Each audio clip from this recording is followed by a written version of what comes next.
الله أكبر الله أكبر الله أكبر الله أكبر الله أكبر الله أكبر الله أكبر الله أكبر।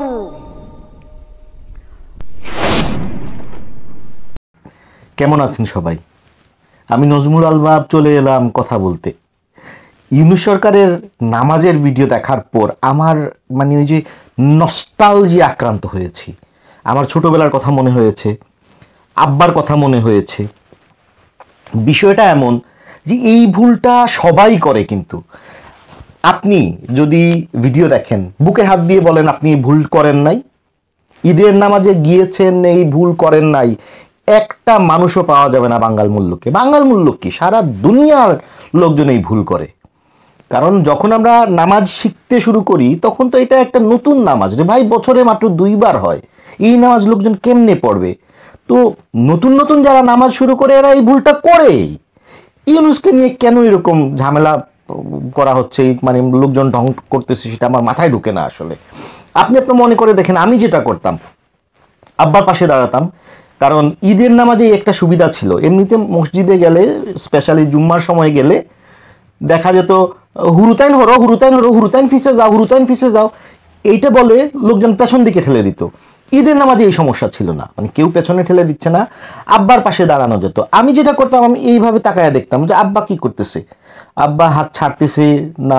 আমিও কিন্তু এরকম চলে গেছি প্রথম নামাজে, আমার মনে হয় যতটুকু মনে হয় আমিও এইরকম রুকুতে চলে গেছি। তারপর এইরকম দেখি কেউ নাই রুকুতে, আর এটা তো অভ্যাস ছিল, এরকম তাকায় দেখতাম, এরকম তাকায় দেখতাম, কেউ নাই, দাঁড়ালাম, দেখে আব্বা কি করে, আব্বা হাত ছাড়লো না, ধরে আছে, এটা দেখলাম। তো যতবার আল্লাহু আকবার বলতো আব্বা এরকম চোখ করে বা এরকম চোখ করে দেখতাম, তারপর এই কাজটা করতাম। বাপের কাছ থেকে তো আমরা শিখছি, বাপ শিখেছেন এইভাবেই, বাপ ভাই মুরব্বী যারা ছিলেন তাদের কাছ থেকে আমরা এইভাবে শিখছি।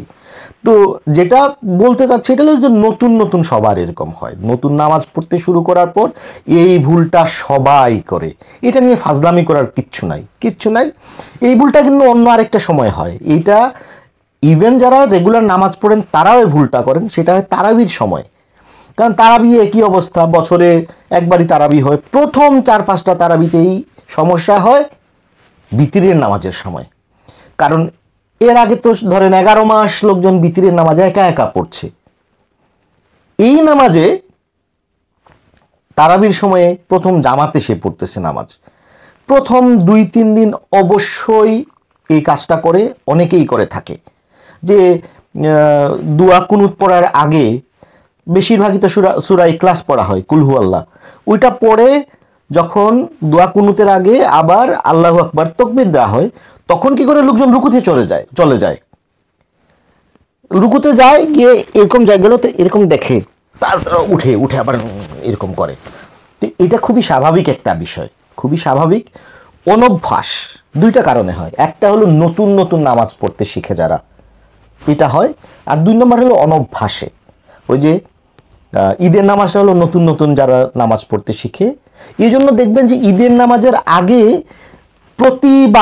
প্রতিটা ঈদের নামাজের আগে এই বর্ণনাটা দেন, ইমাম বলে দেন যে 6 তাকবীরের সাথে নামাজ পড়া হবে, আমি প্রথম 3 তাকবীর দেব প্রথম রাকাতে, আর দ্বিতীয় রাকাতে সূরা পড়ার পর আরও 3টা তাকবীর দেব, 4 নম্বর তাকবীরের সময় রুকুতে যাওয়া হবে, এই নিয়মটা বলে দেন। আমি যেখানে থাকি এখানে অন্য মাযহাব হানাফি মাযহাবের না, উনারা আবার 12 তাকবীর দিয়ে সম্ভবত নামাজ পড়েন, তাকবীর দিতেই থাকেন। প্রথমবার ইভেন এই ভুলটা এখানে আসার পর আমি করেছি, কারণ এই যে 3টার অভ্যাস দেশের। সুতরাং এটা নিয়ে মজা করবেন না, মানুষকে উৎসাহিত করুন। একটা লোক নামাজ পড়তে শুরু করেছে, তাকে উৎসাহিত করুন, তাকে এইভাবে ট্রোল করবেন না। ট্রোল করলে যেটা হবে, এইটা কিন্তু আরেকটা গুনার কাজ হয়ে যাবে। আপনি ট্রোল করলেন এবং সে লজ্জা পেয়ে নামাজ পড়া বন্ধ করে দেবে, আল্লাহ কিন্তু বান্ডিশ আপনারে দেবে, বুঝছেন? এই যারা ট্রোল করতেছেন তারা কিন্তু গুনার ভাগীদার হবেন, বুঝছেন? যে তুমি ফাইজলামি করছো, ফাইজলামি করা এই লোক নামাজ পড়া বন্ধ করে দিছে। উৎসাহ দিন, একটা লোক নতুন নতুন নামাজ শুরু করেছে, আপনি যদি তার উৎসাহ দেন, সম্ভবত আপনিও কিছু সোয়াবের মালিক হবেন। তো আসেন আমরা সোয়াব কামাই। সবাই ভালো থাকবেন, আবার দেখা হবে।